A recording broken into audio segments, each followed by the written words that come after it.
7 ዓመት እኮ ገደላችሁ። ምን አተረፋችሁ? ገደላችሁ እኮ 7 ዓመት እኮ ያለማቋረጥ ገደላችሁ እኮ 366 ቀን በመግደሉ ላይ እኮ ነው ያላችሁ። እስቲ ምን አተረፋችሁ? ይገሩኛ ዶክተር አብይ ምን እያደረጉ ነው? ቆይ ምን በሆኑ ያስደስተውታል? ይሄ ነገር ደስ ይለውታል? የእህቶች ተቆራርጦ መሞት ያስደስተውታል? የህፃናት ተበጣጥሶ መሞት ያስደስተውታል? የእናቶች ጥቁር ለብሶ እንደዚያ የእናቶች ጸሎት ነው እኔን ያዘኝ ያሉት ያ ነገር ያስደስተውታል? እርግጠኛ ነዎት ያንን ነገር ቃልዎትን ለመቀበል ያስደስተውታል? የነዚህ ህፃናት ሞት እንደዚያ ያስደስተውታል? ደስ ይለውታል? እሱ ያረካውታል? ያንን ካገኘ ደግሞ ምንም ነገር እንደማትናገር አይ ነው አውቃችኋለሁ። ምክንያቱም እዚህ ቀደም አይቻችኋለሁ። ዶክተር ብርሃኑ እኛ ጋር እኮ ሲፎክሩ ነበር የዛሬ ስንት ዓመት። አሁን ድምጻቸው የጠፋው ለምንድን ነው? ሰው ስላልተገደለ አይደለም። በነገራችን ላይ በኢትዮጵያ የመግደያ መንገዶች ለመግደል ሰዎች 3-4 ስም አንድ ብቻ በሆን እንኳን እኔን ለመግደል 3 ስም ሊሰጡኝ ይችላሉ። አማርኛ ተናጋሪ ሊሉኝ ይችላሉ፣ ጳጳስ ሊሉኝ ይችላሉ፣ ኦርቶዶክስ ሊሉኝ ይችላሉ፣ ለመግደል ማለት ነው። ስለዚህ በአንዱ እንኳን ልገደል ባልችል በሌላው መገደል ይችላል። አሁን ለምሳሌ በኦሮሞኛ ተናጋሪ ኦሮሞኛ ተናጋሪነታቸው ቢያተርፋቸው ኦርቶዶክሳዊነታቸው አያተርፋቸው። ኦርቶዶክሳዊነታቸው ቢያተርፋቸው እንደገና ደግሞ የዚህን ፖለቲካ ደጋፊ አለመሆናቸው አያተርፋቸው። ስለዚህ በሙሉ ተደርጎ እንደ ሰው የሚቆጠረው እነዚህ ነገሮች ከነዚህ ነገሮች ነፃ ሆኖ በእኔ ቋንቋ ከሰውነት ተራ ውጭ ሆኖ ዘር ሲሆን ብቻ ነው። ዘርም ከሆነ ደግሞ ይሄ ዓላማን ሲደግፍ ብቻ ነው። ያ ነው የማይገደል ታማኝነት ያለው ተብሎ የሚቀመጥ።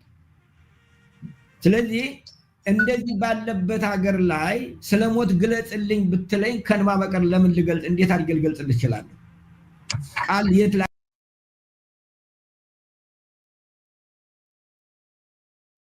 አገኝልህ እችላለሁ? እንደውም በቀደም አንድ ቦታ ላይ ገሎ የማይደክም ስርዓት ተገሎ የማያልቅ ህዝብ ብያለሁ። እና በዚህ ጊዜ እንዴት አድርገህ ልትገልጸው ትችላለህ? እንዴት አድርገህ እኒህን ሰዎች እንዴት አድርገህ ልትገልጻቸው ትችላለህ? እነዚህ ሰዎች እኮ በምድሪቱ ላይ በዚህ ምድር ላይ ጠብ መኖሩን እንኳን አያውቁም እኮ። እነዚህ ሰዎች ሰው ይጥላቸው አይጥላቸው እነዚህ ሰዎች በምን እንደሚገሏቸው እኮ ተገዳዮቹ አያውቁም። ቢያውቁ እኮ ሲጀመርም እዚያ ሊኖሩ አይችሉም ነበር። ሰውነን ብለው እኮ ነው እዚያ የሚቀመጡት። አያውቁም። በገዳዮቻቸው ስም ይህን ጥላቻ መኖሩን መግደል አልበቃቸው ብሎ ሰውነታቸውን መቆራረጡን እንኳን አያውቁም። ይህን ያህል እንደጠሏቸው የሚያውቅ ሰው የለም። ምክንያቱም እነሱ ጠብ የላቸውማ። እነሱ እነዚያን ሰዎች አይጠሏቸውማ። ከምናምታች ሊጠሏቸው ይችላል። ስለዚህ እንዲህ አይነቱን ነገር ልገልጽልህ የምችለው ነገር እነዚህን እህቶች፣ እነዚህን እናቶች፣ እነዚህን ወንድሞች፣ እነዚህን አባቶች፣ እነዚህን ህፃናት እንዴት አድርገህ ልትገልጣቸው ትችላለህ?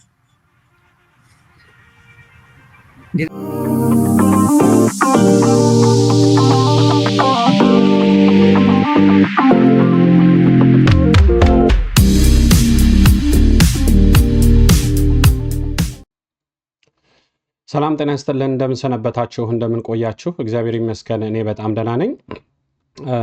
ያው እንደምታውቁት ሁላችንም በእኛ በኢትዮጵያ ኦርቶዶክስ ተዋሕዶ አማኞች ላይ የደረሰውን አደጋ ሁላችሁም ታውቃላችሁ። ብዙ ጊዜ ጭንቀታችንም በዛ ላይ ስለሆነ ላለፉት ቀናቶችም አብዛኞቻችን በተለይ ኦርቶዶክሳውያን በዚህ ባለፈው ቪዲዮ እንደሰራውላችሁ አብዛኞቻችን በዚህ በኦንላይን ላይ ወንድሞች ባዘጋጁት የዚህ ቮይስ የመሆን ድምፃችንን የማሰማት በተለያዩ ሚዲያዎች ላይ በመጠቀም ላይ ያለን ስለነበር ነው። በተደጋጋሚ ቪዲዮም የሚያሰራ ጊዜና ቦታ ስላልሆነ በጣም ጥሩ እንቅስቃሴ ነበረ። በተለይ የኦርቶዶክሳውያንን ግድያ፣ ጭፍጨፋ ለዓለም አቀፍ ሕዝብ ለማሳወቅ እያደረግን ያለነው ጥረት በጣም ደስ የሚል ነው። የአብዛኞቻችን እንደ ኦርቶዶክስ እኔ ደስ ብሎኛል። መግፋትም ነው ያለብን። ምክንያቱም አሁንም እዛው አማኞቻችን የሞቱበት ቦታ ላይ ስቲል ሰው እየሞተ ነው። መንግስት የሚለው ደግሞ ያው እንደሰማችሁት ነው። በዛ ላይ እኔ መስራትም ስላልፈለኩ ነው።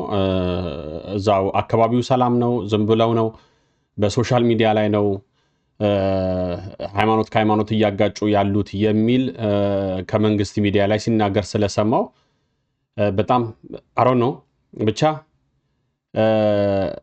እኛም ማናየው እሱም ያየን አምላክ መድኃኔዓለም ፍርዱን ይሰጣል። ለነዚህ ለንጹሃን ሰማዕታት ቤተሰቦቻችን ለሞቱብን ኦርቶዶክሳውያን የነሱ ደም በእግዚአብሔር ፊት በእርግጠኝነት ነው ፍርድ በዝምታ ውስጥ እግዚአብሔር ፍርዱን ይሰጣል። ስለዚህ የኛ ላይ ያሉት ስልጣኑን የያዙት አካላት ግን ሁሉ ሰላም ነው፣ ሃይማኖት ከሃይማኖት ለማጋጨት ነው የሚል ዜና ሰርተው በሚዲያቸው ስንሰማ ያማል። በዛም ላይ ቪዲዮም ለመስራት ይከብዳል። ምክንያቱም ያንዳንዱ ኢትዮጵያዊ ኦርቶዶክስም ይሁን ከኦርቶዶክስም ውጭ ያለውም አማኝ ምን እየሆነ ያለ ግራውንድ ላይ የሚታወቅ ስለሆነ ግን ምን አይነት ህሊና፣ ምን አይነት ድፍረት፣ ምን አይነት አሮኖ እንደ ሰው ለመቁጠርም እነዚህ ሰዎች ይከብዳል እና ያማል። አብዛኞቻችሁ አይታችሁት ሊሆን ይችላል። እኔ ከዛ ጋር የተያያዘ አይደለም አሁን መልእክቴ። ነገር ግን በሱ ላይ ለመስራትም ሞራሉ የለኝም። ምክንያቱም ሰዎች በዚህን ያህል ከሰው ተርታ ከወረደ በኋላ ለዚህ ሰው አረ ሰው እዚህ ጋር እየሞተ ነው እንዴት እንደዛ ትላለ ብሎ መልስ መስጠት በጣም ከባድ ነው። ስለዚህ ለነሱ ፍርዱን መድኃኔዓለም ይሰጣል። እኔ ዛሬ ግን አንድ መልእክት ብቻ ነው የተሰማኝን እንደ ሃይማኖት እንደ አንድ ኦርቶዶክሳዊ የተሰማኝ ስሜት ደስ ስላለኝ ነው ይህንን መልእክት ወይም ቪዲዮ ይዤላችሁ የመጣሁት። እሱም ብፁዕ አባታችን የኒውዮርክና አካባቢው ሀገረ ስብከት ሊቀ ጳጳስ የሆኑት አቡነ ጴጥሮስ ያስተላለፉት መልእክት ዛሬ በኢትዮ ቤተሰብ ላይ ተለቆ ሳይ በእርግጠኝነት ቁጭ ብዬ ነው የሰማሁትና አንዳንዴ እንደዚህ ትላልቅ የእምነት አባቶች እረፍት የሚሰጠውን እንደገናም ትክክለኛ ፋክቱን በቃ እየሆነ ያለውን ነገር ሲናገሩና የመጽናኛ ቃል እንደ አባትነት እኛ ኦርቶዶክሳውያን ደግሞ ለአባቶቻችን ያለን ክብር የሚታወቅ ነውና በሊቀ ጳጳስ ደረጃ የቤተ ክርስቲያኗ የበላይ የሆኑ አባት በዚህ መጽናኛ ሲናገሩ ሳይ በጣም በጣም በጣም ትልቅ ለኔ ምንም ላልሆንኩት እንደ አንድ ኦርቶዶክስ ግን ወንድሞቼ እህቶቼ ህፃናት ስለሞቱ የሚያሳርፍ ስሜት ቢኖረኝም እዛ ደግሞ ወንድም እህት እናት አባት ያጡ ህፃናትን ያጡ ቤተሰቦች ደግሞ ለነሱ ደግሞ ምን ያህል ይሆናል። ስለዚህ በጣም በጣም ደስ የሚል መልእክትን ያስተላለፉት እግዚአብሔር አምላክ በእድሜ በጸጋ ይጠብቅልን እሳቸውንም ሌሎችም አባት አሁን ከዚህም ቪዲዮ በኋላ ሌላ ቪዲዮ ሰራላችኋለሁ። በተለያዩ ያሉ አንዳንድ አባቶች አሁን እየወጡ ነው ቤተክርስቲያን አስተዳዳሪዎች በእኛ እኔ ባለሁበት እንኳን በቶሮንቶ ማርያም ቤተክርስቲያን የቤተክርስቲያኑ አስተዳዳሪ የሆኑት ሊቀ ካህናት ምሳሌ እንግዳ በሚገርም ሁኔታ መልእክት አስተላልፈውልናል። ስለዚህ ሌሎችም አባቶች ይወጣሉ ብለን እናስባለን። የነዚህን የንጹሃን ኦርቶዶክሳውያን ግድያ በመቃወም ትክክል እንዳልሆነ በመግለጽ ይናገራሉ። እኛንም እንደው መጽናኛ ይሆኑናል ብለን እንድናስብ ያደርገናል። አሉ ብዙ አባቶች። በዚህ ላይ እኔ ዛሬ አጋጣሚ የእሳቸውን በኢትዮ ቤተሰብ ላይ ስሰማው በጣም ውስጤን ደስ ስላለኝ ነው። እስቲ ሁላችንም እንከታተለው። እንደው ሙሉን እኔ ከኢትዮ ቤተሰብ ላይ ነው አንዳንዱን ቀንጭብ ያመጣውላችሁ እና ሙሉን እዛ መከታተል ትችላላችሁ። በጣም ደስ የሚል መልእክትም ለእኛ ደግሞ ለኦርቶዶክሳውያን መጽናኛም ስለሚሆነን እስቲ ወደዛኛው ቪዲዮ እንሂድና የእሳቸውን ምክርም ተግሳጽም ለመንግስትም ለምዕመናኑም ለሞቱትም የሚያጽናና መልእክት ስለተናገሩ ቀጥታ ወደ እሳቸው ነው የሚሄደው። እስቲ ሁላችሁም እንድንስሙት። በዚህ አጋጣሚ ደግሞ የዚህ ሚዲያ ቤተሰብ የሆናችሁ ሁላችሁም ሁሌ እንደምጠይቃችሁ ላይክ፣ ሰብስክራይብ፣ ሼር አድርጉልኝ። ቪዲዮውንም በረንብ እንድታዩልኝ ኮሜንት እንድታደርጉ ለምናችኋለሁ። የእናንተ ማገዝ ነው ለእኔ የተሻለ ስራ እንድሰራ የሚያደርገኝ። ስለዚህ ሁላችሁም ይህን ቪዲዮ ስታዩት ላይክ፣ ሰብስክራይብ፣ ሼር እንድታደርጉልኝ በእግዚአብሔር ስም ጠይቃችኋለሁ። እስቲ ቀጥታ ወደ ቪዲዮ እንሂድ። እነዚህን ህፃናት ሞት ሳይ እግዚአብሔር ፊት የኔ አይንና የአንተ አይን ተለያየ። እግዚአብሔር እነዚህ ልጆች አይታዩህም እላለሁ፣ ግን ይታዩታል። የኔ ኃጢአት በዝቶ ነው ይሄን ያደረገው። በመንበሩ ላይ በቅዱስ መቅደሱ ላይ በሰማያዊ ዙፋኑ ሆኖ የሚያየው የኛ የመስዋዕት አቀራረብ የምስጋና መስዋዕት ለይሉኝታ ለታይታ ሆኗል። ቀሚስ አሳምሮ ወደ መቅረብ ሄዷል ወደዚያ። ከዚያ ውጣ ኢትዮጵያም ያለ የትም ያለ አሁን የምታገኘው ነገር አይቀጥልም። በዚህ ሁለተኛ የስነ ምግባራችን ጉዳይ አሁን ወድቋል። እርግጠኛ ነኝ ወድቋል። አሁን የሚያስቅ ነገር የሚያሳዝን ነገር አለ፣ ለመናገር የሚያሳፍር ነገር አለ። ከዚያ እንመለስ። ከውጭ ሀገር ጀምሮ ያለን ይሄ በተቀጣሪነት መንፈስ ያለ አገልግሎት እግዚአብሔር አይቀበልም። በአገልጋይነት መንፈስ እንሄድ። ሁላችን ወደዚያ ነው፣ ወደዚያ ወደ ሐዋርያት ወደ ጥንቱ እንመለስ። ወደ ሐዋርያት ቤተክርስቲያን እንመለስ። አገልጋዮች የዕለት ምግባቸውን ካገኙ ይበቃቸዋል ወደሚለው ወደዚያ እንመለስና እግዚአብሔርን ወደዚያ ወደ ማክበር እንሄድ። ያ ከሆነ እግዚአብሔርም ይሰማናል፣ ጸሎቱንም ይሰማናል። ዛሬ አነብ ነበረ ኤርምያስ ምዕራፍ 20 እና 21 ነበር የዛሬ ንባቤና በጣም ልብ ይሰብራል። ኤርምያስ በእግዚአብሔር ፊት ያቀርበው የነበረው ያንን በየቀኑ ነው። ከእግዚአብሔር ጋር ሙግት እገጥማለሁ። በነገራችን ላይ እነዚህን ሕፃናት ሞት ሳይ በእግዚአብሔር ፊት የኔ ዓይንና የአንተ ዓይን ተለያየ እላለሁ። እግዚአብሔር እነዚህ ልጆች አይታዩህም እላለሁ፣ ግን ይታዩታል። የኔ ኃጢአት በዝቶ ነው ይሄን ያደረገው። በመንበሩ ላይ በቅዱስ መቅደሱ ላይ በሰማያዊ ዙፋኑ ሆኖ የሚያየው የኛ የመስዋዕት አቀራረብ የምስጋና መስዋዕት ለይሉኝታ ለታይታ ሆኗል። ቀሚስ አሳምሮ ወደ መቅረብ ሄዷል ወደዚያ። ከዚያ ውጣ ኢትዮጵያም ያለ የትም ያለ አሁን የምታገኘው ነገር አይቀጥልም። በዚህ ከቀጠልክ ይህን ጊዜ ንስሐ ግባ፣ ወደ ውስጥ ተመለስ። ይህንን ስል ልቤ የተሰበረ ሐዘን ውስጥ ተቀምጨን ያነባው እየተናገርኩ ያለሁት ኤርምያስ እንዳለው ምን አድርገን ነው እናንተ ወይ ያንተ ቃል ትክክል አይደለም ወይ የኔ ቃል ትክክል ደግሞ በዚህ እኮ ነቢያቶች አሉ። አዎ ቃልህን የተቀበሉ ሰዎች አለ። ስራህን ቀጥል፣ ግድያውንም ቀጥል የሚሉ የሚያጓብዙ የሐሰት ነቢያቶችም እኮ አሉ። እኛ ደግሞ አይደለም ይሄ ሐሰት ነው፣ ክፉ መንፈስ ነው፣ ገዳይ መንፈስ ነው፣ በኢትዮጵያ እንዲህ አይነት መንፈስ የለም፣ ከዚህ መንፈስ አቁም እንላለን። አዎ ያቆመዋል፣ ለኛ ጊዜ አይሆን እንጂ ኢትዮጵያንም ኢየሩሳሌም መልሶ ሰርቷታል እግዚአብሔር። ኢትዮጵያን መልሳ ትሰራለች አምናለሁ። ግን ዛሬ በእኔ ዘመን እንዲሆን ደግሞ ጸልያለሁ። ሁልጊዜ የነቢያት መጻሕፍትና የነቢያት የብሉይ ኪዳን ሰዎች በጣም ልቤን ይነኩታል። የእስራኤል ጉዳይ ከኛ ሀገር ጉዳይም ጋር ስለሚያያዝ ትዝ ይለኛል። ሁለት ነገሮች ናቸው። አንደኛ በሳሙኤል ጊዜ የነበረው ዘመን ነው ትዝ የሚለኝ። ድቅድቅ ጨለማ ነበረ። ምንድነው የሚለው እዚያ ላይ? በዚያ ዘመን የእግዚአብሔር ቃል ብርቅ ነበር፣ ራእይም አልነበረም ነበር የሚለው። በቃ እስከዚህ ድረስ እግዚአብሔር በሰው ለሰው የሚናገረውን ቃል አቁሞ ነበር። ራእይም አልነበረም። ድቅድቅ ጨለማ፣ መንፈሳዊ ጨለማ ነበር። ልክ እንዳሁኑ እንደኛ ነው። ከዚያ ቀጥሎ የሚለው የኤሊ ልጆች ካህናት ነበሩ፣ እግዚአብሔርንም አያውቁም ነበር ነው። እግዚአብሔርን የማያውቁ ሰዎች ካህናት የነበሩበት ዘመን ነበር። እግዚአብሔርን የማያውቁ ማለት ነው፣ ግን እየተከፈላቸው የሚያገለግሉ እና ከዚያ ቀጥሎ ምንድነው? መስዋዕቱን አስቀድመው እነሱ ይወስዱ ነበር ይላል። ተመልከት፣ እነዚህ ሁሉ በሙሉ አሁን በእኛ ሀገር የሚደረጉ ናቸው።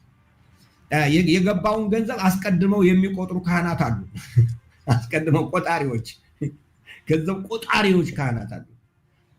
ተቀጥረው ደሞዝ እየተከፈላቸው እግዚአብሔርን ይመኑ አይመኑ የማይታወቅ ነገር ግን ደግሞ ማህሌት ሌሊቱን ሙሉ ቆመው ማህሌት የሚቆሙ ቅዳሴ ገብተው ቀድሰው አሐዱ አብ ብለው የሚወጡ እግዚአብሔርን ስለማመናቸው ማረጋገጫ የሌለው እንዲህ አይነት ድቅድቅ ጨለማ ነበር። ግን በዚያ ዘመን እግዚአብሔር ያገኘው አንድ ሰው ብቻ ነው። ማን? ሳሙኤል። ለሳሙኤል ነው የተናገረው። የሚቀጣውን ቀጣ፣ የሚሞተው ሞተ፣ የሚነሳው መጨረሻ በንስሐ ወደ እግዚአብሔር የተመለሰው ህዝብ ለ120 ዓመት እስራኤል ወደ ከፍታ ወጣች። መጀመሪያ ሳኦል፣ ከዚያ ቀጥሎ ዳዊት፣ ከዚያ ቀጥሎ ሰሎሞን 120 ዓመት ወደ ከፍታ ወጣች እስራኤል። ዛሬም ይህንን ነው እኛ የምንለው። እግዚአብሔር ሁልጊዜ ሰዎች አሉ እዚያ ውስጥ የተደበቁ እንደ ሳሙኤል ያሉ። የመጀመሪያዋ ሐና ናት። በነገራችን ላይ ሐና በኢትዮጵያ አለች በአሁኑ ጊዜ። እኔ ብዙ ጊዜ የምጠቅሳቸው እናቶች አሉ ቤተ መቅደስ ሄደው ከቤተ መቅደስ ሰው ሳያቸው 10 ሰዓት 15 ሰዓት እንባቸውን የሚያፈሱ አይኖቻቸው የውሃ ምንጭ ሆነላቸው። ድቅድቅ አለው ልም አለው ገጠር ውስጥ ደህ ቤተክርስቲያን ሌሊት ብትሄድ ብቻዋን ስትሰግድ እየሰገደች አንዲት እናት ታገኛለች፣ አንዲት እህት ታገኛለህ። እንደ ሐና ያለች ሐናን አገኘኋት ያልኳት እህት አለች። ሐና በዚያ ዘመን ታለቅስ የነበረችው ሐና ብቻዋን አልነበረችም። የሳሙኤል እናት ብቻ አልነበረ፣ ጠቅላላ እስራኤል ነበረች ስታለቅስ የነበረው። ሰው ፍጠርልኝ ብላ ልጅ ከሰጠኝ ለአንተ ሰጥሃለሁ፣ ለአንተ የተሰጠ ይሆናል ያለች። ልጅ ከሰጠኝ ለአንተ ሁልጊዜ የተሰጠ ይሆናል ያለች ሰጠችው። ያ ሐና ያነባችው እንማ ለእስራኤል ከፍታ ሆኗል። ዛሬም እንደዚህ አይነት እናቶች አሉ። ካህናት የሉም በነገራችን ላይ። ካህኑ ራሱ ለምንድነው ስካርሽን የማታበርጁ ብሏታል። ስትጸልይ እኮ ነው እንደዚያ ብሏታል። ተመልከቱ ያ የህዝቡና የካህኑ ልዩነት። ግን በዚያ ውስጥ ሐና ጸሎቷን አላቋረጠችም። ስለዚህ የምትጸልዩ ጸሎታችሁን አታቋርጡ፣ የምታነቡ እንባችሁን አታቋርጡ። ሐናዎች አሁንም ቀጥሉ። እግዚአብሔር ከእናንተ ጋር ነው፣ የእናንተን ነገር ይሰማል።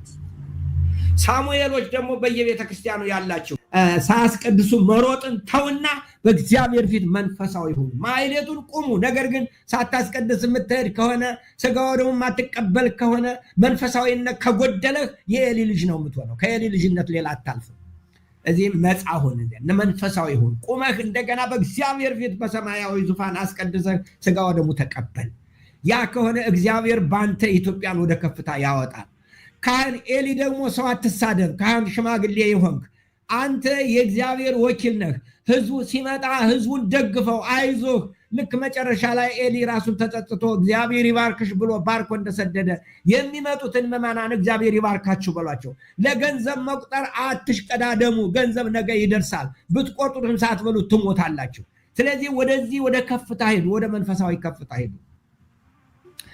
ስንት ቀን ነው እናትክንና እህትክን ወንድምህን ገድለህ የምትዘልቀው? ቆይ ስንት ቀን ነው እስቲ ልጠይቃችሁ፣ ስንት ቀን ነው ገድላችሁ የምትጨርሱት? ይኸው 7 ዓመት እኮ ገደላችሁ። ምን አተረፋችሁ? ገደላችሁ እኮ 7 ዓመት እኮ ያለማቋረጥ ገደላችሁ እኮ። 366 ቀን በመግደሉ ላይ እኮ ነው ያላችሁ። እስቲ ምን አተረፋችሁ ንገሩኛ፣ ያተረፋችሁትን። ከዚህ ተመለሱና ወደ ልባችሁ ወደ ውስጣችሁ ሄዱ። ቆሙና አስቡ። ዶክተር አብይ ምን እያደረጉ ነው? ቆይ በሆኑ ያስደስተውታል? ይሄ ነገር ደስ ይለውታል? የእህቶች ተቆራርጦ መሞት ያስደስተውታል? የህፃናት ተበጣጥሶ መሞት ያስደስተውታል? የእናቶች ጥቁር ለብሶ እንደዚያ የእናቶች ጸሎት ነው እኔን ያዘኝ ያሉት ያ ነገር ያስደስተውታል? እርግጠኛ ነዎት? ያንን ነገር ቃልዎትን ለመቀበል ያስደስተውታል? የእነዚህ ህፃናት ሞት እንደዚያ ያስደስተውታል? ደስ ይለውታል? እሱ ያረካውታል? የሰው ልጆች እዚያ ላይ አልጋ ሆነው ያውታል? ያሉ እሱን ያያሉ? ያ ይታየውታል? እየከሰስኩት አይደል? እስቲ ይዩት፣ እውነቱን ይዩት። አይነግሮትም። አብረውት ያሉት ውሸታቸውን ነው። ህዝብ አልወደዶትም፣ ጠልቶታል። ልንገሮት፣ ይመለሱ። እነሱና ከአንተ በላይ የሚሉት ሰዎች ውሸታቸውን ነው። የለም ያ የነበረው መጀመሪያ የለም። እኔም ሳሙኤል ብየወት ነበረ። ያን ጊዜ ትክክል ነበርኩ፣ አሁን ግን ትክክል አልነበርኩም። አይደለሁም። ያን ጊዜ ትክክል ነበርኩ፣ አሁን ትክክል አይደለሁም። አሁን አልለወትም። አሁን ሌላ ስም ነው የምሰጡት። ያንን ስም አሁን አልጠራውም፣ ይመለሱ እንደው ብዬ። ስለዚህ ኢትዮጵያውያን ወገኖቼ ኢትዮጵያ መውጣቱ አይቀርም ነው የምላችሁ። ማሸነፉ አይቀርም። ኢትዮጵያ ወደ ከፍቷ መውጣቱ አይቀርም። እኛ ላናየው እንችላለን እንጂ አይቀርም እሱ። ስለዚህ ለዚህ ከፍታ ሁላችንም አስተዋጽኦ እናድርግ። ለጥፋትና ለሞት አስተዋጽኦ ከምናድርግ በእኔ ሰውን የሚመለከት የሰውን መብት የሚመለከት የሰውን ሕይወት የሚመለከት በምድር ላይ የመኖር መብቱ የተገደበን ማህበረሰብ በመደገፍ የሚመለከት ፖለቲካ አይደለም። ለኔ ለነዚህ ሰዎች አሁን በዚህ መልክ መጮህ ለደጋፊዎቹ ፖለቲካ ነው። ምክንያቱም ይሄ አገርን ያጠቁራል ብለው ነው የሚያምኑት። የአገርን ገጽታ ያጠፋል ብለው ነው የሚያምኑት። ስለዚህ ለነሱ የአገር ገጽታ ስለሚባል የሞቱ ሰዎች መቀበር አለባቸው የሚል ነው። እኔ ደግሞ አይደለም። የሰው ሰብአዊ ገጽታ የሰብአዊነት መብት ገጽታ ከሚጠፋ የመንግስት ገጽታ ይጥፋ ነው። ምክንያቱም አልደረሱበትም እነዚህ ሰዎች። እኛ እየቆምን ያለነው ለሞቱት ሰዎች ነው። ለሞቱት ሰዎች ብቻ ሳይሆን ወደፊት ለመገደል የተዘጋጁ ሰዎች አሉ።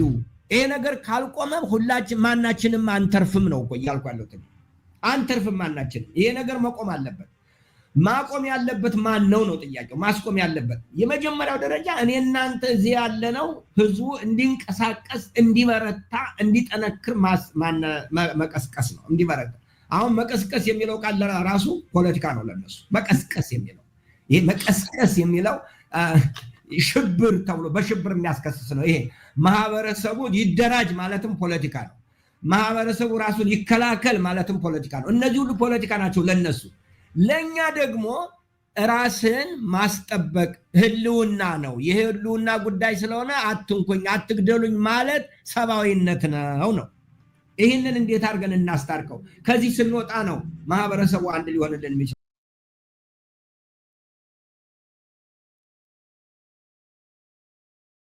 ያው 7 ዓመት እኮ ገደላችሁ፣ ምን አተረፋችሁ? ገደላችሁ እኮ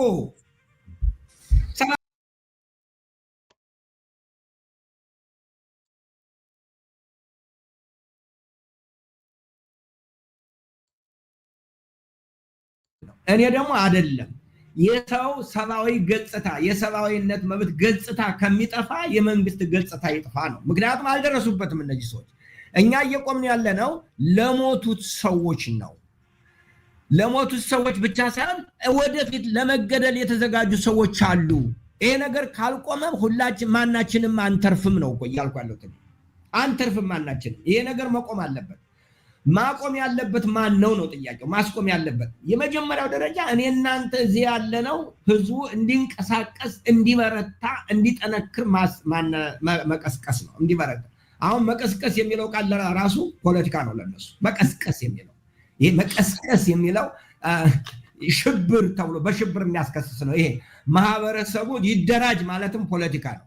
ማህበረሰቡ ራሱን ይከላከል ማለትም ፖለቲካ ነው። እነዚህ ሁሉ ፖለቲካ ናቸው ለነሱ። ለኛ ደግሞ ራስን ማስጠበቅ ህልውና ነው። የህልውና ጉዳይ ስለሆነ አትንኩኝ፣ አትግደሉኝ ማለት ሰብአዊነት ነው። ይህንን እንዴት አድርገን እናስታርቀው? ከዚህ ስንወጣ ነው ማህበረሰቡ አንድ ሊሆንልን የሚችል።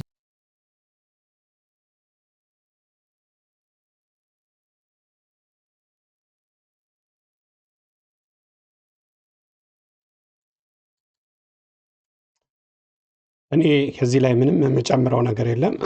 ይቅርታ። እኔ እዚህ ላይ ምንም የምጨምረው ነገር የለም። ብፁዕ አባታችንን እግዚአብሔር አምላክ ረጅም ዕድሜ ይስጥልን። እንደዚህ አይነት አባቶች፣ እንደዚህ አይነት ሊቀ ጳጳሳት ነው የምንፈልገው። ማለት በቁስላችን ላይ እንጨት የሚልክ ሳይሆን አትሊስት ለተፈጸመው ድርጊት እነሱ መንግስትን እንኳን ባይጠይቁ፣ መንግስትን እንኳን ባይተቹ፣ ቢያንስ ለኛ ለምዕመናኑ ለሞቱትም አጠቃላይ ለኦርቶዶክሳውያን ግን የሚያጽናና ችግሩንም ፍንትው አድርገው የሚናገር ኦኬ እረዳለሁ። አገር ቤት ያሉ አባቶች በዛ አይነት ነገር ሊገልጡት አሁን እሳቸው በሚገልጡት ሊገልጡት አይችሉም። እረዳለሁ እሱን። ግን አትሊስት መጽናኛ የሚሆን ትምህርትም ተግሳጽም ለመንግስትም ተው ባይደረግ ህዝብን ጠብቅ ብለው ቢመክሩ እንደው አባቶችን ተስፋ እናደርጋለን። ስለዚህ የአባትነትም ድርሻ የሊቀ ጳጳስነትም ድርሻ ይሄ ነው። እረኛ እስከሆነ ድረስ ሊቀ ጳጳስ በጎቹን የመጠበቅ የክርስቶስ ትእዛዝ ነው። ይሄ ነው። ስለዚህ እኚህ ሊቀ ጳጳስ እኔ እውነቴን ነው በጣም በጣም በጣም እግዚአብሔር አምላክ ረጅም ዕድሜ በአገልግሎታቸው ረጅም ዕድሜ ያቆይልን። እውነት ቡራኪያቸው ይድረሰን። እንግዲህ አሉ አንዳንድ ሊቀ ጳጳሳትም አገር ላይም ይሄንን ነገር የሚገልጡም አሉ። ግን እንደው ማጆሪቲውን ከመናገር አንጻር ነው እኔ እንጂ የሚናገሩም አባቶች አሉ እዛውም ኢትዮጵያ ቁጭ ብለው የሚናገሩ መንግስትንም ሆነ ህዝቡን የሚያጽናኑ እንዳሉ እረዳለሁ። ግን እኔ በአጋጣሚ ዛሬ ይሄንን ቪዲዮ ሳይ በጣም ከመደሰቴ የተነሳ የተደሰትኩበት ሌላ ነገር መብቴው ተገኝቷል በሚል አይደለም። አትሊስት ችግሩ ኤግዛክትሊ እኛ የምንጮኸው ይሄ ነው። እንደው መጽናኛ የሚሆነውንም በዛው ደግሞ አታከው መናገራቸው ከምንም በላይ ነውና እናንተም በዚህ ቪዲዮ እንደምትደሰቱ እንደምትጽናኑ እርግጠኛ ነኝ። እንግዲህ እንዳልኳችሁ ሁሌም ይሄንን ሚዲያ ለማገዝ ሁላችሁም ፕሊስ ሰብስክራይብ፣ ሼር፣ ላይክ በማድረግ ለሌሎች እንዲደርሱልኝ አድርጉልኝ። እግዚአብሔር አምላክ ሁላችንንም ይጠብቀን፣ ጽናቱንም ለሁላችን ያድለን። ሰላም ቆዩልኝ።